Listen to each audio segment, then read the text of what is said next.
Let's have, well, the big man tell us perhaps.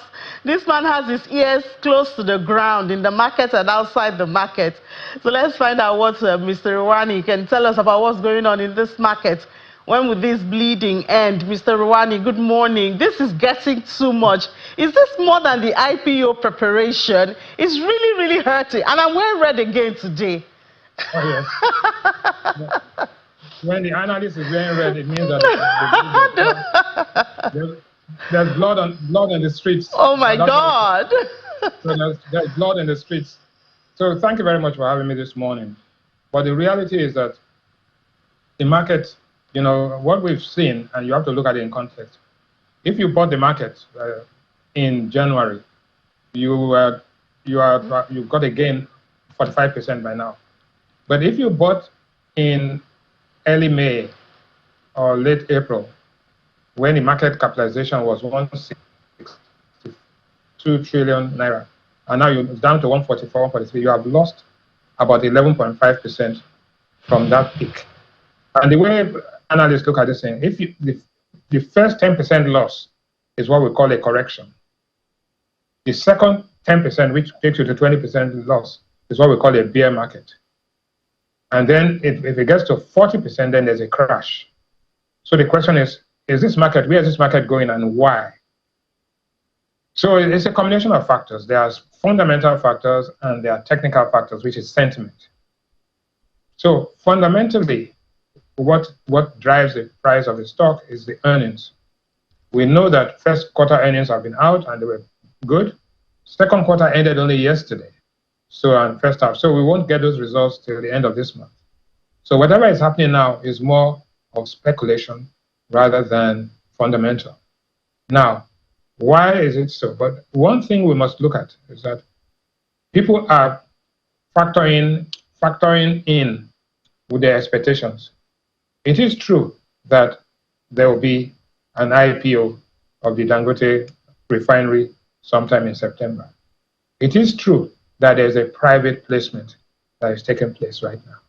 It is true that Dangote Refinery is, actively expanding its operation and are basically very profitable. They have not announced their numbers, but people know that. So it's the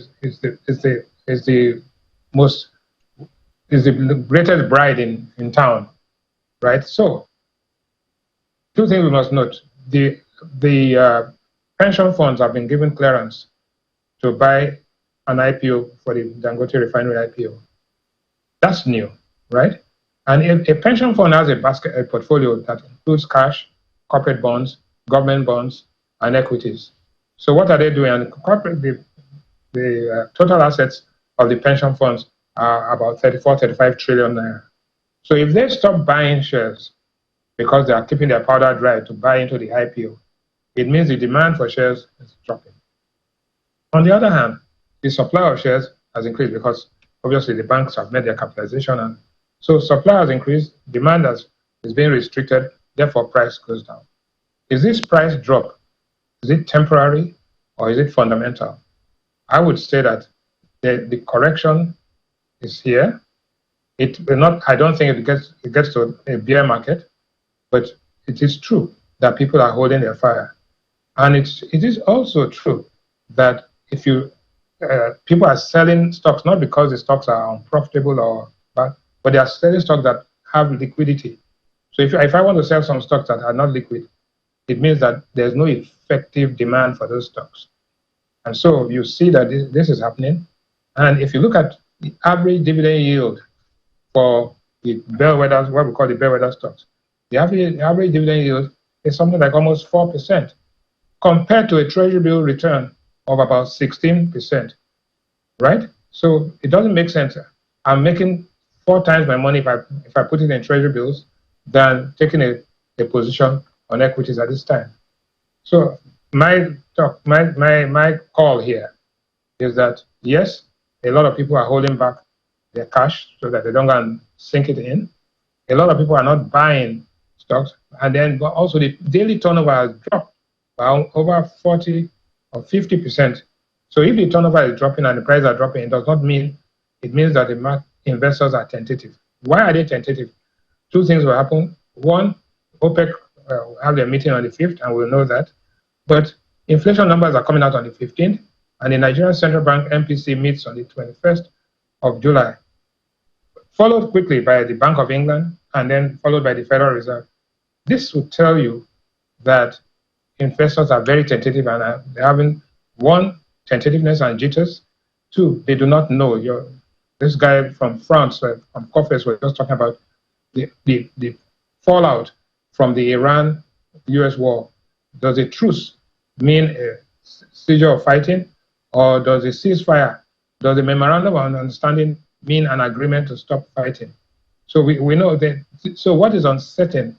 There's volatility, there's uncertainty, and there's also opportunity right here. So my call is that nobody should go into a panic, and analysts should, there's this from sending a signal of red ink, right, by actually being neutral rather than sending negative signals. So Mr. Rewane, so we are counting down to September. Should we expect this trend to continue until then, or do we think there's a point where position taking will have a different definition or a different trend? No, I think that the IPO opens in September after everything is done. But there's a private placement that has taken place already. Yes. So we've seen some people are even selling their stocks to buy dollars to participate in the private placement, right? And the range of valuation for the Dangote Refinery ranges from anything from $40 billion to $50 or $55 billion. Dangote is the dominant player in the downstream refining and distribution space. So I think that the fundamentals of the Dangote Refinery remain strong, and that becomes a compelling story to buy, right? But we also know that if you oversell certain stocks, by driving the price of those stocks down, you now create an opportunity for those stocks where the relative yield on those stocks becomes more attractive down the road. So I do not expect a compression because of a sharp depression or plunge in the market. What we will see is that when we see the results coming out, and we should see them very soon, you don't forget that many of the banks couldn't declare dividends. A few are declaring dividends now. And so the half-year results of some of these institutions will boost their shares. And so let me be clear that I do not expect this trend to continue to September. I think the trend continues in July. Normally, when it rains heavily, the stock market is sensitive to the weather as well. And when the analysts are wearing red, the stock market is sensitive to colors also. Yes, I know. All right, Mr. Ryan, what's going on in the commodities market? Well, commodities, interestingly, two things are happening. One, most food commodities are staying flat, apart from, I think, beans, which has come down, but most of them are staying flat, partly because of the rains, the roads, the planting season, and insecurity. So, again, one thing that drives commodity prices, and I've seen recently, is that when the exchange rate is stable relative to our neighbors, that is Cameroon, Benin, Niger, you find that export smuggling of Nigerian commodities reduces and import smuggling increases. So we are seeing prices actually begin to decline. There was also a reduction in some of the duties that were being charged on imported commodities. So we've seen sharp falls, but that is in the last month or so. But if you do the annual comparison of prices, which is headline inflation, you'll find that there's a trend that shows that prices will increase relative to last year, but the monthly inflation is showing a trend to show that prices are actually declining. One. Two, disposable income has been sharply dropping because the more they bought higher price of petrol and so on, the less they had to buy commodities. But now, in the last week or so, or 10 days, we've seen a drop in the price of PMS. It's now about 1,106.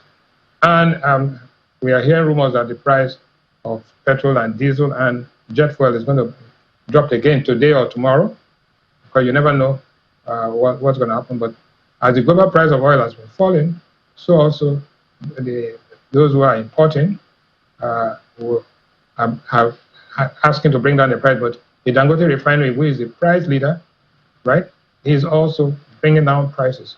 And that should translate into more cash in the pockets of people. And more cash in the pockets of people means aggregate demand for the commodities will increase. And if aggregate demand for commodities increase, then the prices will increase. Why? This is planting season. The harvest season is coming in 2-3 months from now. But one thing different this year is that we've noticed also that people have started importing for Christmas in July. That is yesterday, today, and right? Why are they doing this? Okay. The elections are coming up in January.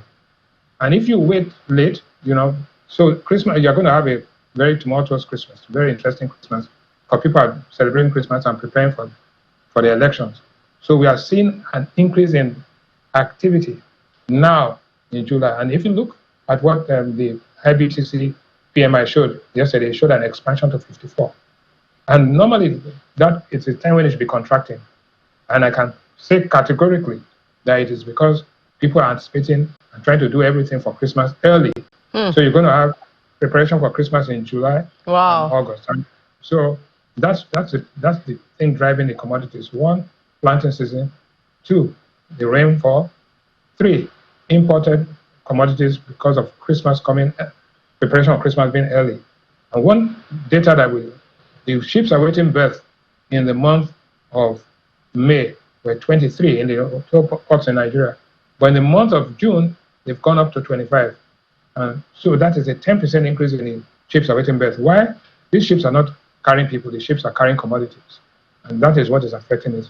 And why are they doing that now? They're doing it because they know that 1, the Naira is strong, and 2, that the time for preparing for Christmas is not August and September like you did last year. It is June and July. So Christmas preparation has started already. Wow, Christmas in July, Mr. Rewane. That's what it is. Obviously, it's going to be a very interesting Christmas. Celebrating Christmas and preparing for the elections. I think journalists. When it rains, it pours. It pours. Right? No Christmas for journalists in Nigeria this year, actually, because I can't imagine the Christmas you have when the next month is election. But thank you so much, Mr. Bismarck Rewane. You're always painting the picture for us right there, helping us to understand those intricacies. The Chief Executive Officer and Managing Director of Financial Derivatives Company. Thank you very much for having me.